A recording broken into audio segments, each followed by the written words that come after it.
Are you here to talk about the, something that open comments, or are you here to talk Yes. about the item on the agenda? Okay, we'll let you get up on the open comments. If it's okay, I don't need my phone out. It's okay, just be mindful of your time. Okay, so it's budget time. So what I want to talk about today is some waste of money that has been noticing just by outsiders coming in. And one of the biggest waste of money we found was the police department. So Hillsborough is a 12 square miles, we have 27 cops, and the budget for them is $5 million a year. They went over $500,000 last year.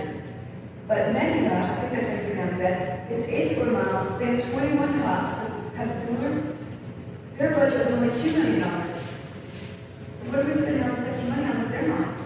So that's a lot of money.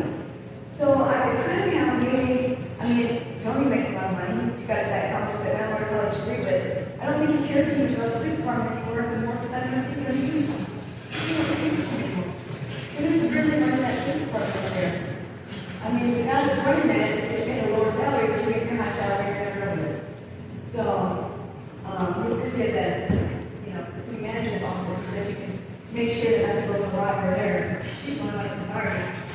But, crime rates actually, the social justice crime rates, they're actually going down, and they're changing, because more people are staying at home. So we have less home burglaries, and besides, only 20% of property crimes were solved anyways, nothing's prevented. You don't have any prevention programs, you don't have anything like that, and you only solve 20% of the property crimes.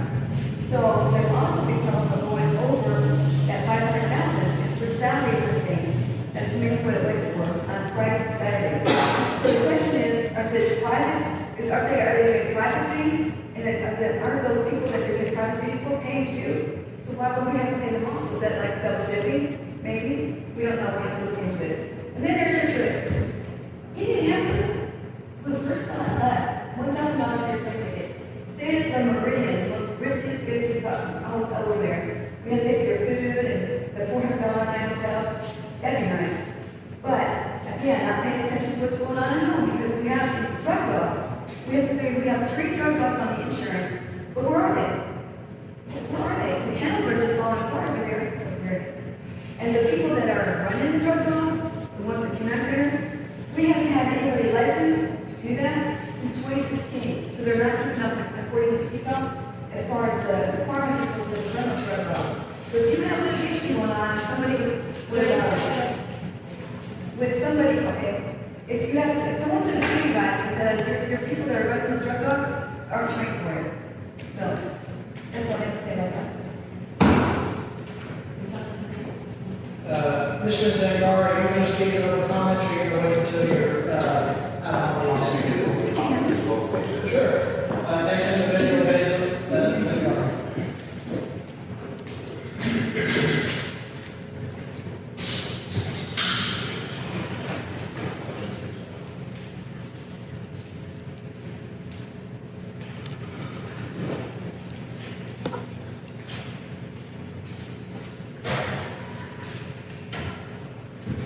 Well, I'm actually going off a little script tonight. Just want to say the fear of the government fears people. That's liberty. When we fear the government, that's tyranny. Now, that was said by Thomas Jefferson, one of our founding fathers. I see a lot of tyranny up there on this council. I see a lot of tyranny over here on the side of the room. I wasn't going to say this tonight. But as you're aware, Mayor, and as you're aware, Megan, you guys nicked something out of my presentation tonight that actually is very important. And I'm really pissed off about it. I'm not going to overreact. I'm not going to hurt anybody. I'm going to speak over. I'm speaking from the heart. You guys aren't doing what it takes for the city. I mean, look, this is the least turnout we've had since I've been speaking since April. You guys purposely planned another event going on between 6 tonight and 9 so the people can't hear what you guys are fixing to do tonight with this budget. That budget is everything. You guys can't fix the streets. The water's constantly being turned off and the sewer keeps backing up. You guys are running the city. She's running the city. I'm pretty sure he's running the city as well. The question is, when are y'all going to step up? We're talking about this redaction software. I have body camera footage that I'm breaking policies and breaking the law, violating people's rights, but you guys don't want to show that video, even though I put some redactions in there, which are simple, which is what we're going to be talking about tonight. But what? We got to walk in 7 people guys, so we only have 20 or 30? What are you guys doing with the city? Do I need to have you guys investigated by a higher government body? I'm fixing to. Because you guys have broke all kinds of laws, ethics, and I'm fixing to slam it all down. I was trying to work with you. I was trying to get you all to fix your shit for the people. They're the ones that pay your salaries. Your $5 a meeting that you guys do, which means, guess what? Y'all never do it for another reason, not for public service. You know, I believe the city council owns a contract with labor business. Pretty sure some people are retired. I don't know what other people are doing here. Chiropractor business. What are y'all doing? Y'all ain't doing bids. He's running a dog service on the side, bringing dogs. You don't sell the dogs? You're selling dogs to them, you're selling the Waco. I know about the business. I also know about all the overtime you guys are. 30 seconds. You guys are actually paying the police department to protect certain businesses in this town, which is legal. Don't worry, I got you all that right. Everybody up there, everybody, these two right here. Y'all want to keep doing this wrong? Y'all keep blocking my speech, keep blocking this agenda stuff, and you guys will be in jail just like the city manager down in Texas City did a couple weeks ago. Anyways, that's all I got to say. We got the reaction software presentation, so I'll leave it at that. All right, moving along to the consent agenda, deliberating action on the approval of the minutes for the regular meeting on July 15, 2025. Act on the approval of bills, deliberate act on a resolution authorizing designated signatories for the library special projects grant manifest. Council, do you have any questions or any those consent agenda items? Hearing none, I'll entertain a motion. City Secretary. Councilmember Fleming. Councilmember Lloyd. Councilmember Robinson. Councilmember Hernandez. Councilmember Richmond. Councilmember Jolly. Moving on to the regular agenda, hearing delivery on a presentation by Maples and Denari regarding the election software for law enforcement vehicles. Mr. Denari.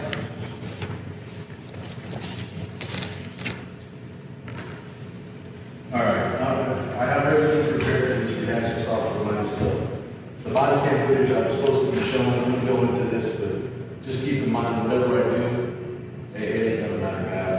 They're gonna vote them anyway. So you guys can tell them all you want, but I'm putting that disclaimer out there right now. So, with that being said, good evening, guys.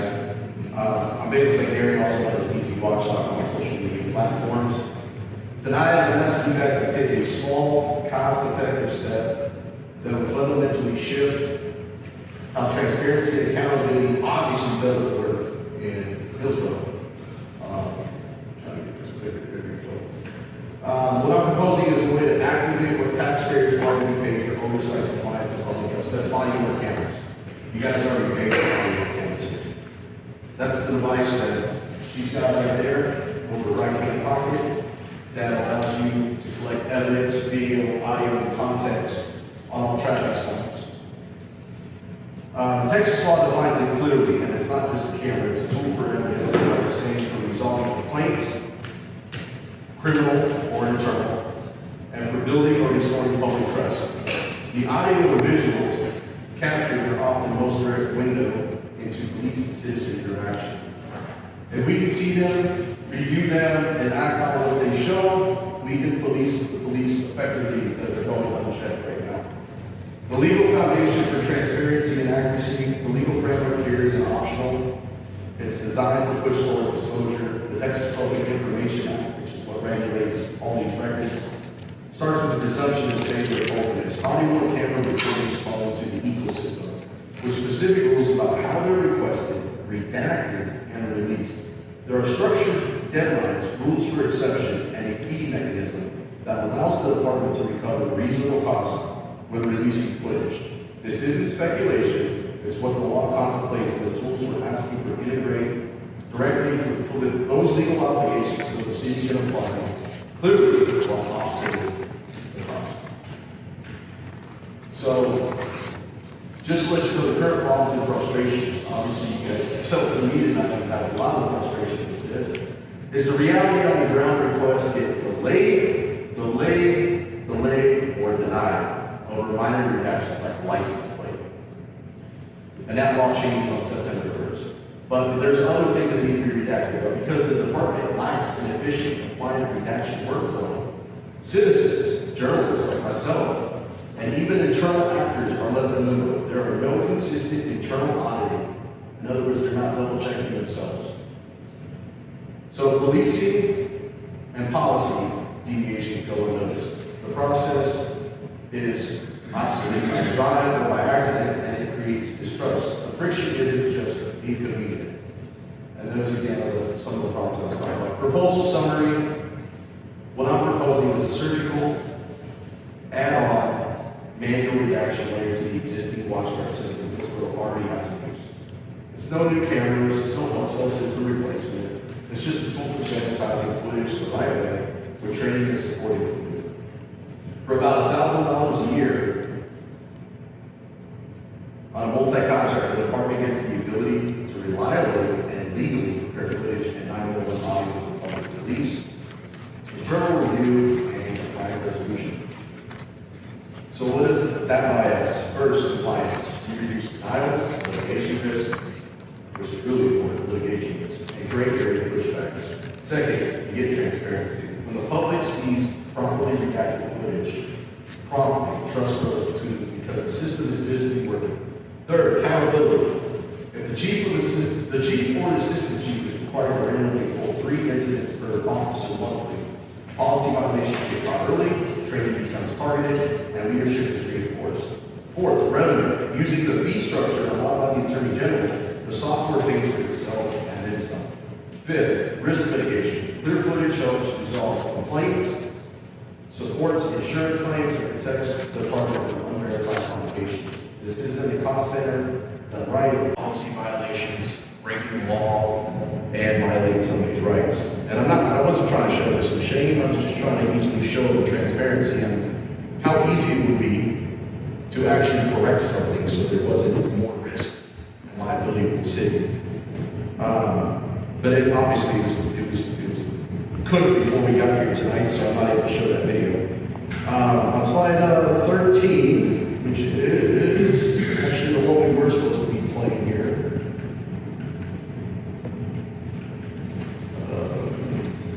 Cost recovery and financial model. Let's talk numbers for a second. The software costs roughly $1,000, about $80 to $90 a month. Under the AG's fee schedule, releasing routine footage generates revenue. 10 releases a month at 5-minute apiece already cover the cost of this. That's a conservative example. This is a self-funding transparency mechanism, not a recurring subsidy. Pricing stays transparent, so the public sees the fairness, and the department isn't eating costs, it's recovering. Policy recommendations. To make this stick and work, we need a policy behind it. First, the body-worn camera policy to codify the fee structure so redaction and release costs are recouped appropriately. Second, require the chief or the assistant chief to poll and review 3 random body incidents per officer each month. This turns oversight into ongoing training and early correction.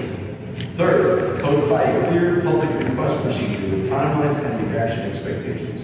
Fourth, publish the oversight metrics, which we have here on the screen. Like in a city manager's update, so accountability isn't hidden. Fifth, treat the software purchase as an approved item, starting with a pilot period and evaluate based on real metrics. Case studies and supporting evidence. You're not experimenting in the dark. Other jurisdictions have done similar things. Seattle saw transparency improve and release friction drop when proactive redaction workflows were adopted. Annapolis streamed FOIA responses by adding third-party redaction tools. National research confirms body-worn cameras are best when paired with policies and review, improving trust and evidence reliability. And modern redaction platforms, manual or assisted, are designed to make compliance manageable, not burdensome. This isn't untested, it's replication of best practice with local tailoring. Implementation plan and timeline. So here's how we do it. Step 1, approve the proposal. Allocate the modest budget. Step 2, execute the contract, onboard and train. Train. Step 3, draft and adopt the updated policy with the audit and fee language. Step 4, launch a 60-day pilot to exercise public requests, internal reviews, and collect data.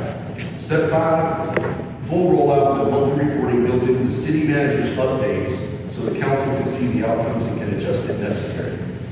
12, metrics for success and accountability. We measure it, key metrics, how quickly requests are fulfilled, how many redacted releases happen each month, revenue versus cost, results coming out of the monthly footage reviews, and citizen feedback. Are transparency complaints dropping? You know, that's the key thing. Are they dropping? If you can't measure it, you can't improve it. And she's always talking about making yourself better. Well, this is one way to do it. These metrics turn the abstract into trackable performance. So this is where you act. Vote to approve, adding the redaction software to the existing system. Direct staff to draft and adopt the updated policies with align with Attorney General guidance and require the oversight reviews. Start the pilot immediately and get the first status report in the next quarterly update. This isn't a theoretical improvement. It's a practical, low-cost, high-leverage step toward real accountability. And for the record, these recommendations rest on firm legal footing. The Texas Public Information Act disclosure presumption, the body worn counter request and exemption framework, the fee recovery rules, and recent case precedent about what constitutes meaningful transparency. I've included those citations in my presentation so that you and the staff can reference them directly when drafting the formal ordinance or policy language. And in closing, that's the proposal. It helps, keeps the tools already in place working for the public, builds internal discipline, reduces friction, and it can pay for itself. And I'm happy to answer any questions or work with any staff on any wording for the resolution or the policy update. That's it. Council, any questions from Basil regarding this agenda item?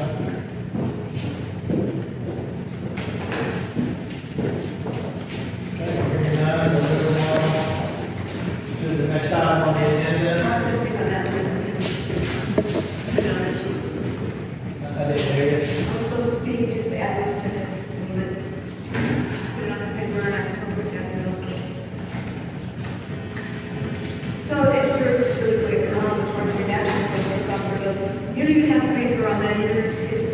Nowadays we have to ask for everything. And if you guys come back with an excuse that we don't have a way to do that, it's a really lame excuse because even a sixth grader can do this now. It's something very easy to do.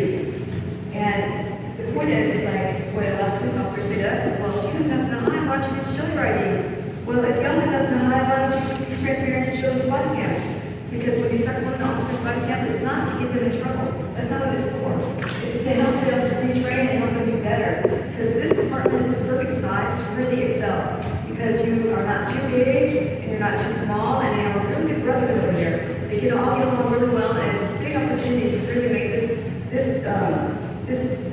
police department really excel and probably be a model for other people to become follow if they can get everything right now. I mean, it's just strange that there's nobody's checking to see if they have their licenses, the dogs, what's going on with that.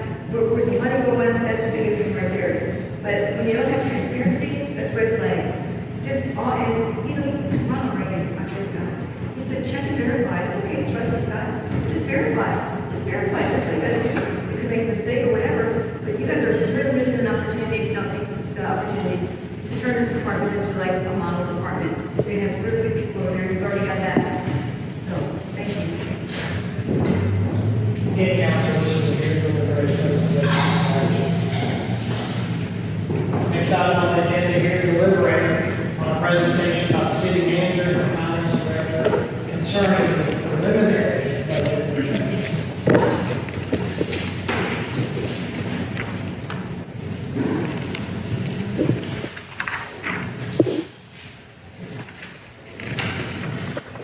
Good evening, Mayor and Council. Really just some comments. We're still in the process of preparing the proposed budget that will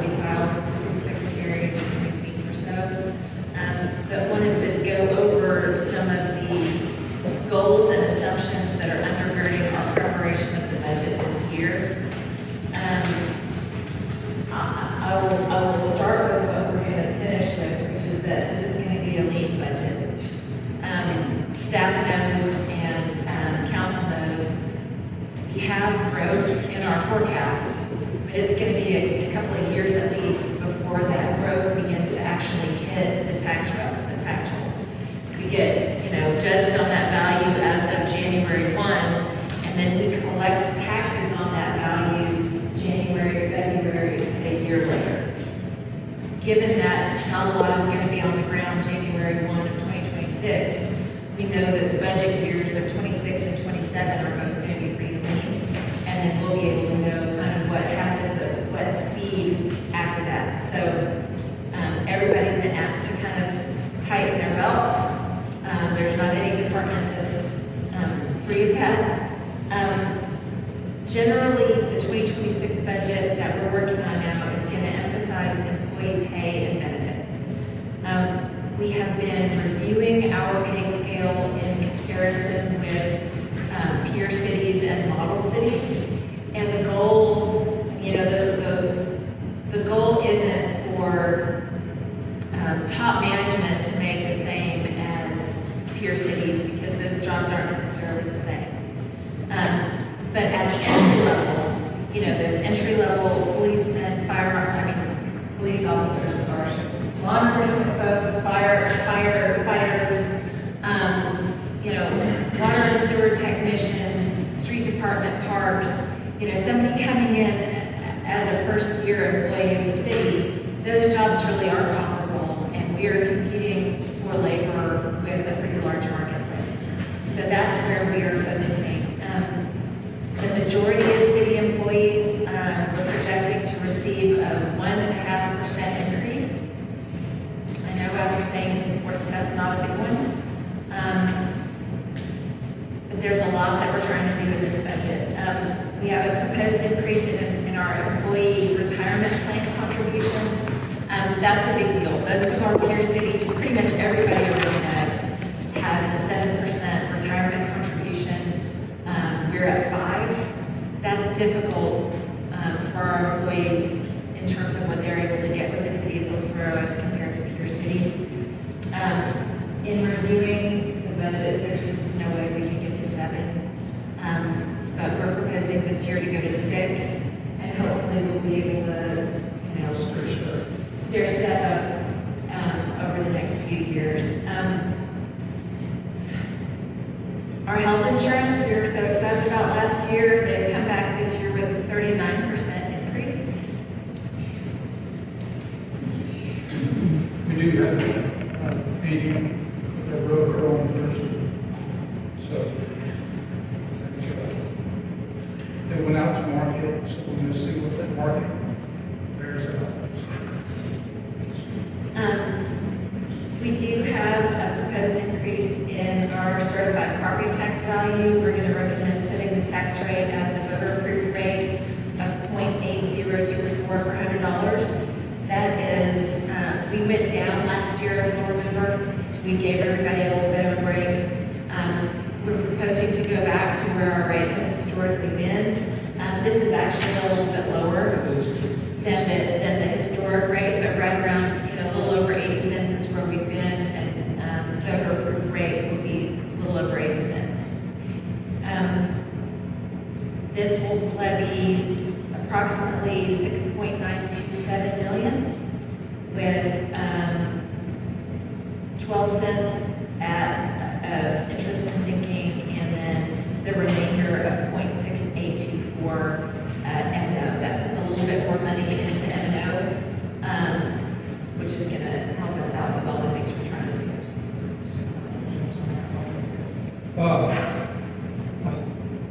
In the past, except for last year, the tax rate has been 0.8064, so this rate is a little bit lower. Our appraised value went out, so we will generate more revenue than last year. So, which is going to help us with this contributions from 5 to 6% TMRS. That's about a $255,000 bill right there. And then sales tax is coming in strong.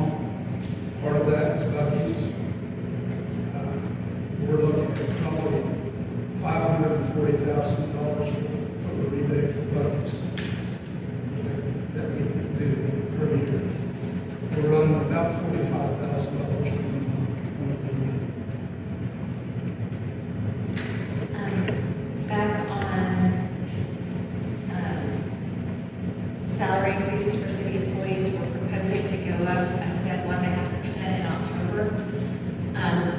When we do the increase in the retirement from 5% to 6%, that'll go into effect January 1. Because we're putting in an extra percent, employees are also putting in an extra percent. So if we don't give them another 1% raise at that point, their paychecks will actually go down. So that is also in the proposed budget. So they'll get 1.5% immediately, they'll get another 1% in January, but honestly, they won't feel it because it'll just go into the retirement. This year, this fiscal year, we will have an increase in expense for police vehicles because we went to the enterprise lease program. So we have 6 police department vehicles that were supposed to be added this year that still haven't been received. With the chain blows and everything, they've been delaying everything on those vehicles. The thing about police vehicles, you're probably looking at I think, 5-year life, basically. And so we need to get in that rotation of rotating those vehicles. We're going to pay an arm and a leg in maintenance costs, which we are right now.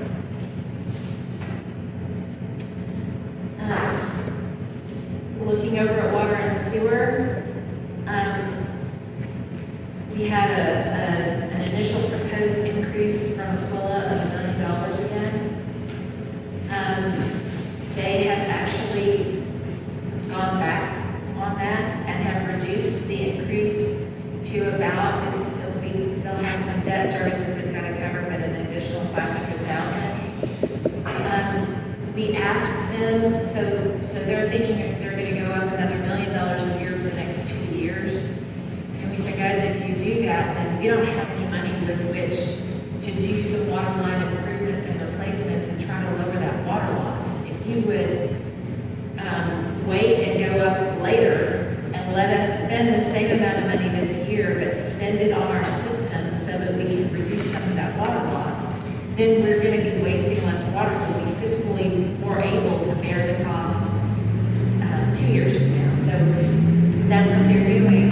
But what that means is we still need to increase our expenses in water by $1 million because that increased cost from Aquila is coming. The only way to make this work is for us to spend that money on a system and try to reduce our vulnerability to leaks in the meantime. So it doesn't mean that our ratepayers will pay less, but hopefully it means that the system will become more reliable and we'll have less overhead in the coming years. We do have another $230,000 in the budget next year to study the wastewater system. That will be, I think we talked about that a couple months ago. They're not going to do a huge inventory of the entire system because that would be super expensive. They're going to look at the 3 basins that collect the majority of the stormwater and that are the oldest. They're in the central portion of town. Those manholes, making sure that they've got structural integrity, making sure that those drainage channels flow and have adequate capacity. That's going to be a big portion of making sure that our system is functional. By doing that review, we're able to find what lines need to be replaced and to minimize the kinds of disruption of service that we've had after major rain events in the last few years. It will also reduce the amount of infiltration and inflow that's coming into our wastewater treatment plant, which is absolutely critical to manage the operability of that plant and keep it meeting its permitted requirements.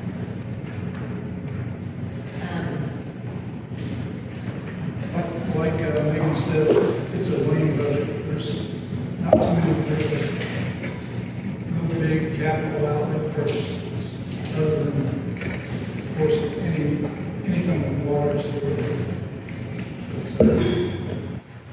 We should have, I did give you a worksheet for truth and taxation. I got that Friday afternoon, so we should have get some firm numbers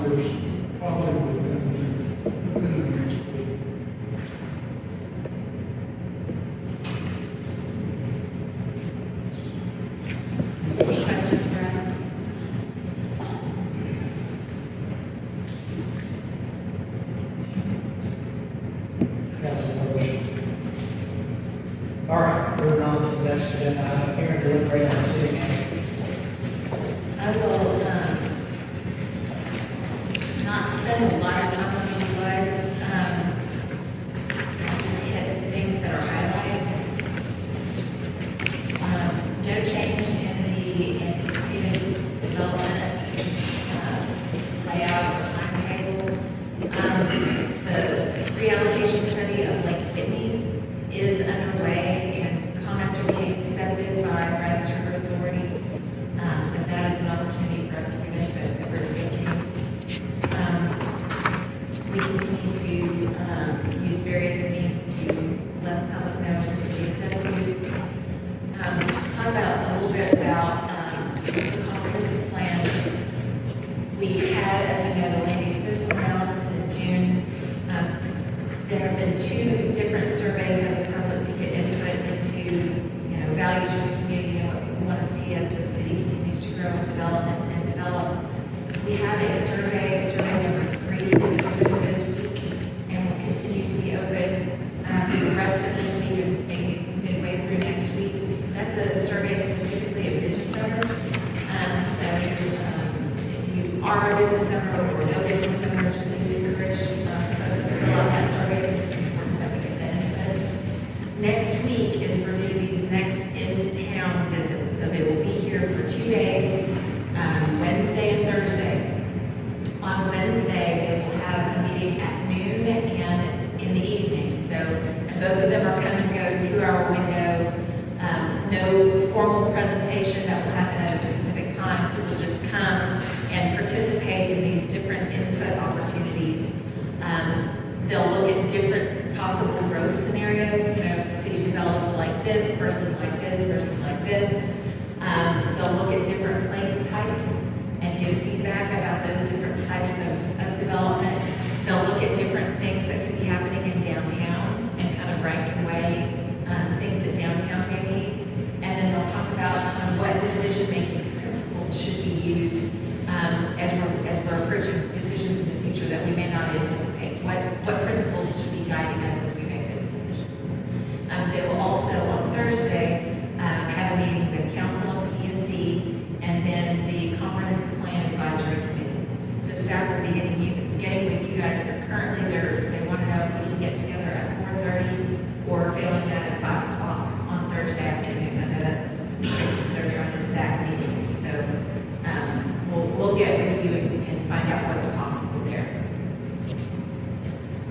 We did have a meeting with the Texas Commission on Fire Protection on July 23rd in regard to their investigation. There were some findings that were not in our favor. They found that we had some equipment that wasn't being properly managed, and there were some findings related to continuing education. And the deal with CE wasn't necessarily that people weren't getting their continuing education requirements, but there wasn't the documentation necessary for us to be able to show exactly what hours that each person got, because depending on your credential, you may need a particular number of a particular kind of hours. So we've got to be able to prove that everybody got their appropriate training. So a bunch of makeup continuing education classes were scheduled and held, in-person training. We did fulfill all of that as required by them and have turned all of that into the commission. That was due the end of last week. It was all submitted. We had a total fine of approximately $110,000. But because we had become aware of some of these things over the course of last year, we had already taken a lot of action. We had spent north of $60,000 on, working on the equipment and various things. And so the commission recognized that effort and allowed us to use that as a credit against the fine. The remaining $50,000 or so can be spent on stuff for the department, and it can be split over the next 2 budget years. So the budget we're going into and the year after that, we'll be able to do $25,000 a piece and fulfill these requirements with the fire commission. Any questions about that?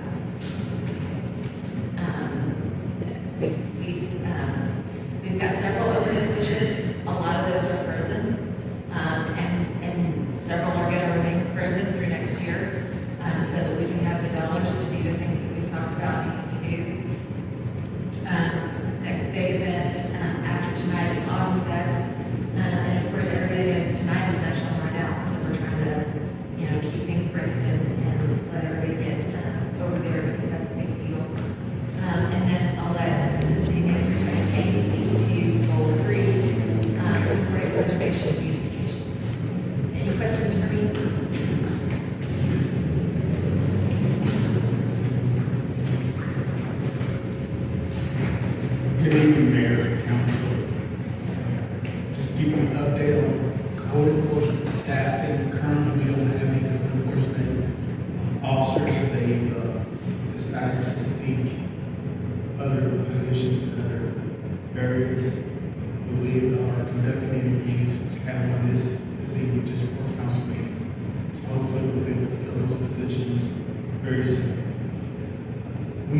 getting calls about people cutting their grass and putting their grass clippings in the road.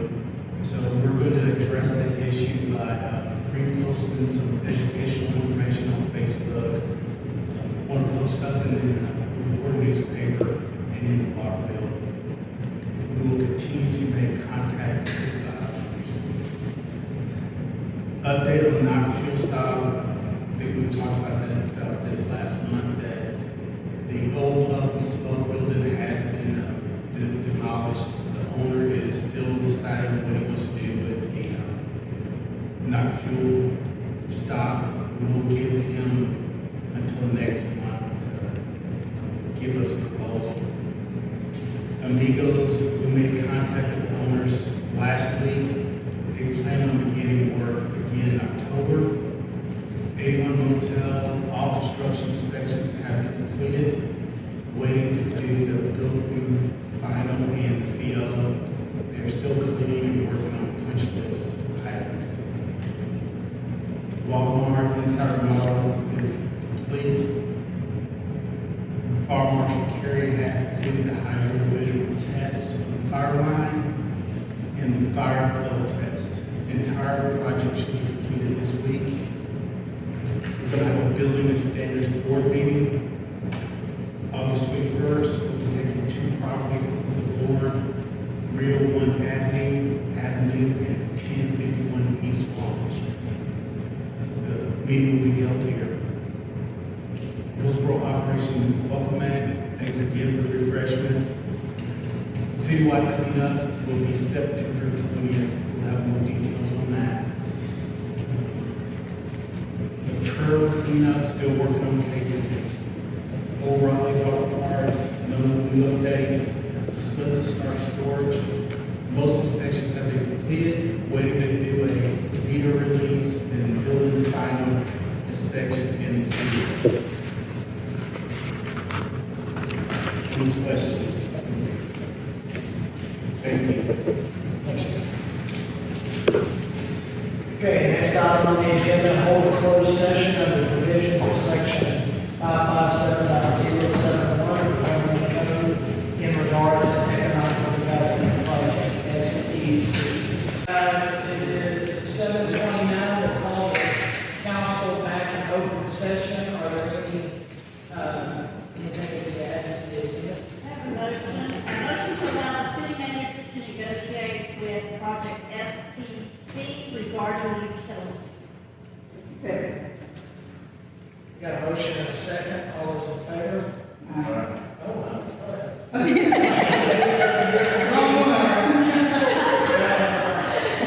Councilmember Fleming. Councilmember Lloyd. Councilmember Robinson. Councilmember Hernandez. Councilmember Richmond. Councilmember Jolly. Okay, I have no further business, this meeting is adjourned.